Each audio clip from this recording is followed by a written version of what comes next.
I'm really excited to demo Intuitive Keys Lite for you. So Intuitive Keys Lite is the perfect way to start out using MainStage. It has a very simple interface. It doesn't require faders. There's some buttons that you can push that help you negotiate and move around the screen a little bit. You don't need to know anything about reverbs or compression. There's some presets here that you can turn on and off. And it's 100% stock MainStage, so there's nothing to install.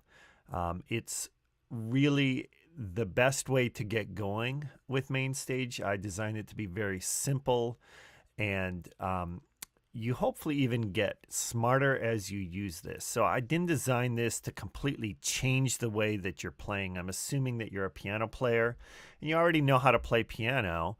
And, now we're asking you to play modern worship keyboard sounds and that kind of thing. And so that can get a little bit daunting. And sometimes folks try to ask you to recreate the record. And I think that's a little bit too big of a jump to start off with. I think we need to start off with kind of understanding what are the sounds of a keyboard and what's the vocabulary of synthesis and what am I being asked to do when I'm playing sort of modern keyboard sounds. So this is really made to walk you through that process and grow you in that process. It's a fantastic place to start. It doesn't have any time-based instruments, so no arpeggiators, anything like that would require your band to play to a click. It's just a really beautiful, simple interface and has some really beautiful, simple sounds that you're going to really enjoy playing, I think. So let's start off first. Down here on this bottom row is the piano engine. So you're going to want to map these to your controller, and that's not too hard to do. But this is the stock Yamaha that we have. Okay, and the mod wheel moves. Here, let me go over to this sound over here just so we can see this. So the mod wheel moves the trackball along here, and here's the MIDI data, and you can see this going from 0 to 127.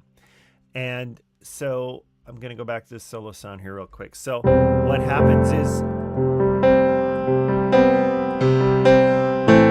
as you bring up the mod wheel, the piano gets brighter.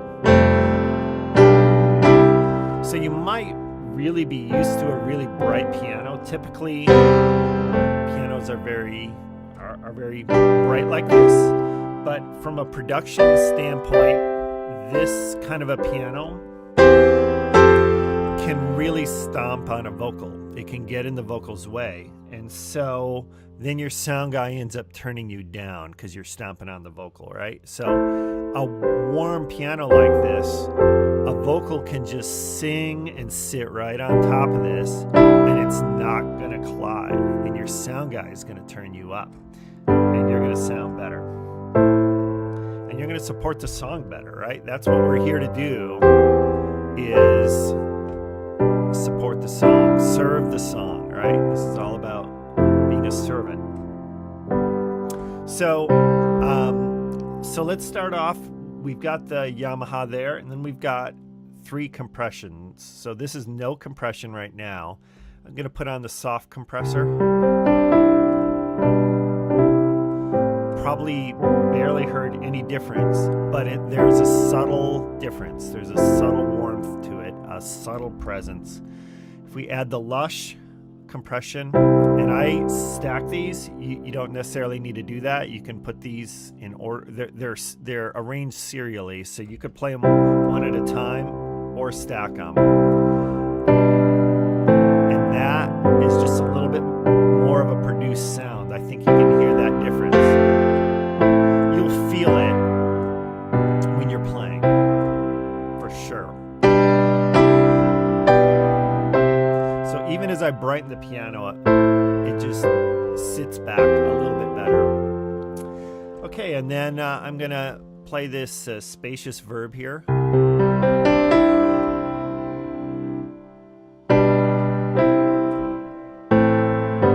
It's just a real subtle verb.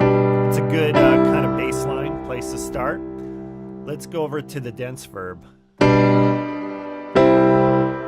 Much more present.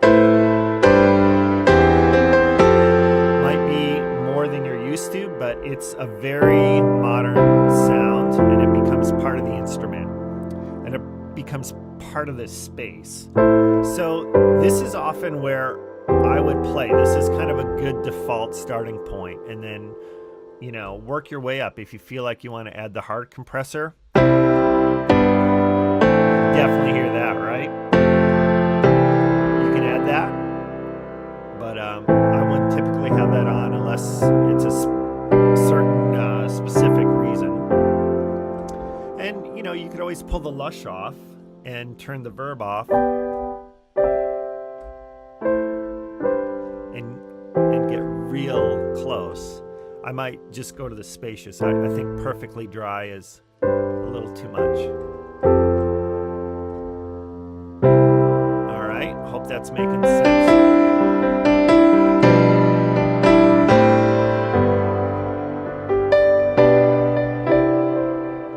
All right, so, and then there's this octave button over here.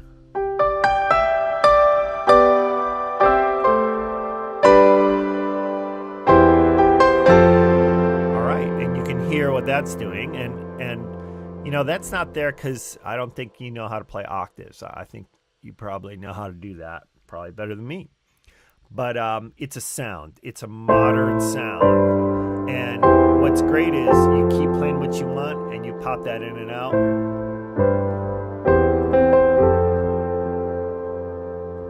And you can really build up or build down. And then this shimmer adds some shimmer on top of that. Let's see how big this piano gets.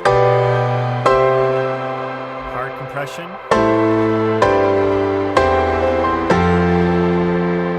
So then I take the shimmer off, take the hard compressor off, take the octave off, pull the mod wheel down, and I'm back down to this.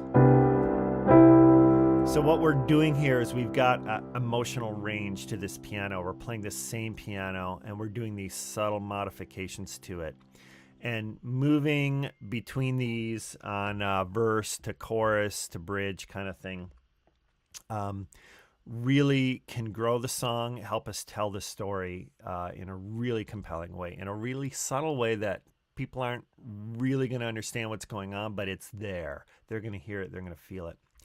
So the other piano we have here is a Steinway. All right, let's check this out. Totally different piano. Much bigger, right? Steinway's a much bigger piano. And the mod wheel responds too. And I didn't let the Steinway get too bright. Steinways particularly can get really bright, correct? So it's just a big piano, and even all the way bright, I'm not going to let it get too crazy on us. And then we can add the octave. Shimmer.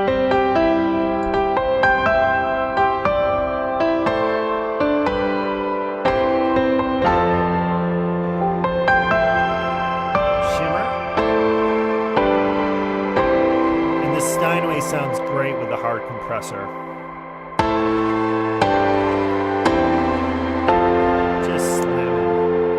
Just a huge, wonderful, and you can see you can turn the shimmer off and it keeps ringing.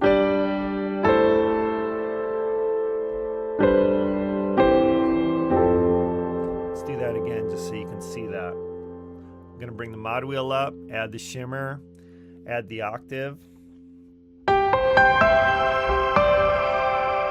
the mod wheel down. That's amazing, right? So that's the piano engine of Intuitive Keys Lite, and it's two pianos, and you know, just being able to move between two pianos is gonna add some urgency, freshness. It's something different to listen to. So if you do that from song to song, I probably wouldn't do that within a song. You could, but just from song to song, switching back and forth between the pianos or choosing the most appropriate piano for a given tune is going to make a big difference. Now, that's real straightforward. That's piano. That's what we know. The next issue is kind of how do we add synthesis on top of that? And so I have 20 real beautiful sounds, but they're kind of on the subtle side, and they basically let you play pretty much the same way that you normally do, and they kind of sit in the back. All right, so there's a string pad. We're all familiar with that. Difference is this string pad is not going to be real harsh and rosiny. It's not going to be so bright. It's not going to step over your vocals. And it responds to the mod wheels. So check this out.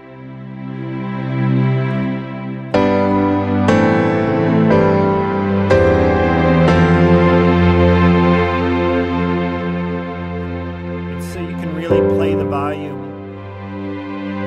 and even turn the piano off.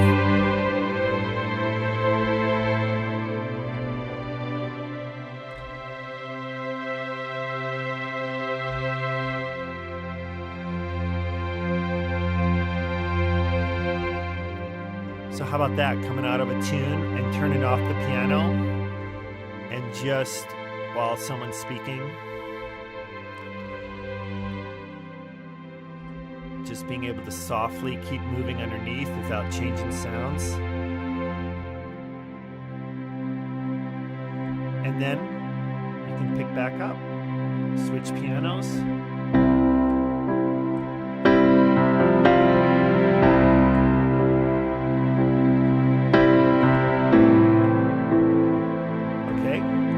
Sense, and you can change your synth sound right in the middle and nothing's going to glitch.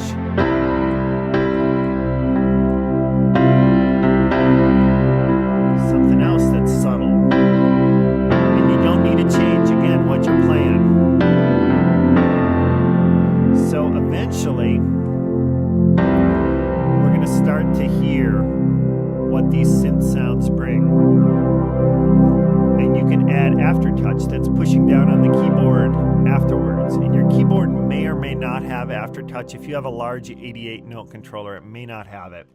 And that's okay. You can still get quite a bit out of it just learning to play the mod wheel. But you're going to want to look for something with aftertouch eventually to get the most out of intuitive keys. And then when you push down, you can hear it modulates the sound in other ways. And this is where we really want to get to as a keyboardist and as a synthesist, is playing the sound as much as we're playing the notes. And so I think if you're a classically trained piano player and you're coming to keyboards, you often feel like, I'm getting bored here because I'm not playing very much. And what I want to challenge you to do is say, I got to listen more, play less, and play my sound more to serve the song. So when I'm doing something like this,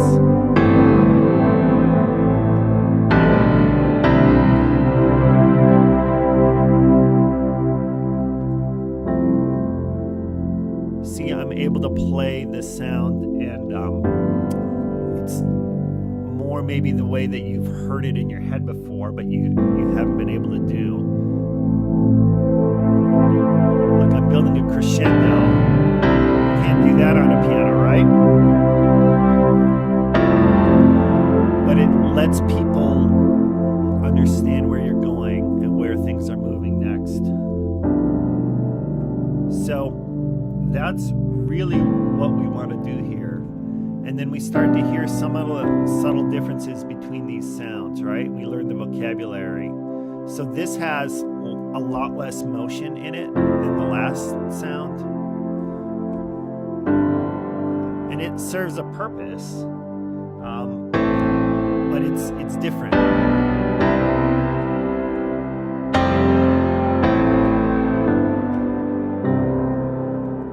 right, and this is one of these analog sounds, very warm.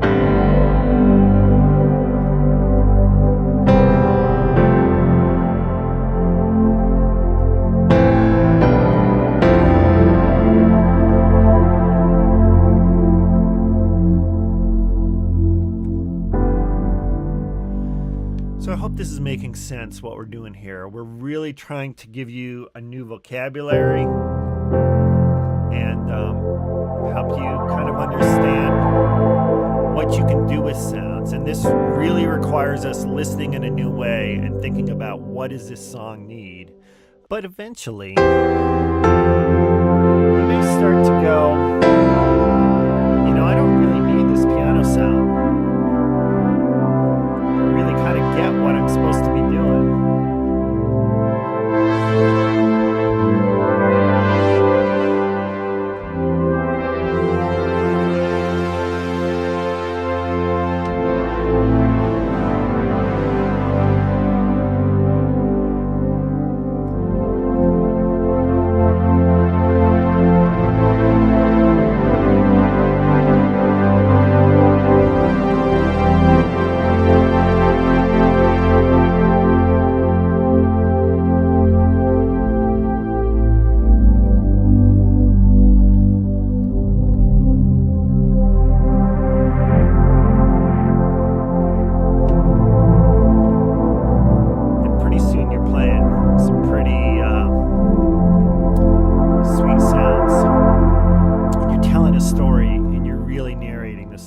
Supporting the tune. So I want to show you real quick what's going on under the hood here. This isn't stuff you need to know, but I want you to appreciate a little bit the sound of what went into programming this. So here's the mod wheel moving back and forth, right? And you'll see that mapped to the high pass, the low pass filter cutoff. So that's labeled right there. So you can read these labels and start to sort of get some of the vocabulary of what you're doing. And so here's the low pass filter cutoff, and it's also mapped to pull the volume down so that this sound doesn't get louder as I move forward, as I move up, all right, as I bring the mod wheel up. And then aftertouch is impacting the drive of this filter, and it's subtle, but you hear it. And the other synth that we're playing is Alchemy, and I love using different kinds of synthesis at the same time. So the mod wheel is moving this performance macro area, which is mapped to a whole bunch of other parameters. It's moving it from warm to dark, and it's also fading it in the volume from off to a good listening level, right? And then aftertouch is mapped to a portion of this range, all right? It's not mapped over here. It can get a little crazy. All right, so I didn't want it to get too crazy. I wanted it to be a nice, useful range. So those are the kinds of decisions I made so that you have something that you can just play with the mod wheel and aftertouch, and you get a lot of depth of sound and a lot of dimensionality to your sound, and it becomes part of you. As you play these sounds, you have to work with these sounds. You have to practice with them. You have to listen in headphones so you really know these sounds inside and out. And then you're going to really be able to bring something special.